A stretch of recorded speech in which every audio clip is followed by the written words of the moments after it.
Hello friends, आज मैं आपके साथ शेयर करूंगी एक सुपर हेल्दी शेक की रेसिपी। तो चीकू शेक बनाने के लिए यहाँ मैंने लिए हैं 4 से 5 चीकू। चीकू का मैंने छिलका और बीज निकाल दिया है। सबसे पहले हम एक ग्राइंडर जार लेंगे और उसमें हम डालेंगे कटे हुए चीकू।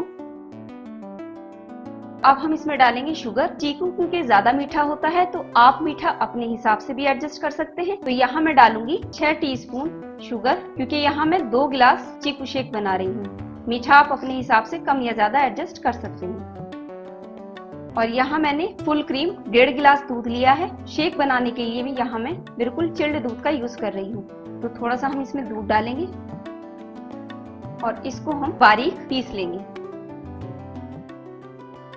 अब इसको हम खोलकर चेक कर लेंगे। तो देखिए चीकू बिल्कुल बारीक पीस चुका है। अब हम इसमें डालेंगे आइस। बर्फ आप अपने हिसाब से कम या ज्यादा डाल सकते हैं। जितना आपको ठंडा चाहिए आप उतना इसमें बर्फ ऐड कर सकते हैं। और अब हम इसमें डालेंगे बचा हुआ दूध और इसको हम ढककर एक बार और मिक्स कर लेंगे। अच्छे से मिक्स करने के बाद अब इसको हम जग में निकाल लेंगे। आप चाहे तो ग्राइंडर जार से भी सर्व कर सकते हैं और आप चाहे तो इसको जग में निकाल कर भी सर्व कर सकते हैं। और अब हम इसको करेंगे ग्लासेस में सर्व।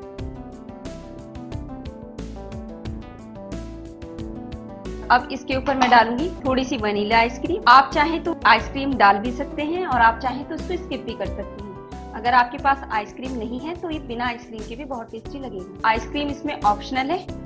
और अब इसके ऊपर डालूंगी मैं थोड़ा सा चीकू, जो मैंने पहले ही काट के रख लिया था, ताकि ये दिखने में और अच्छा लगे। ऐसे इसके ऊपर भी हम डाल देंगे। और थोड़ा सा यहाँ मैं डालूंगी कटा हुआ काजू। ये भी ऑप्शनल है, अगर आप चाहें तो डालें और आप चाहें तो इसको स्किप भी कर सकते हैं। तो लीजिए, ठंडा ठंडा चीकू शेक बनकर तैयार है।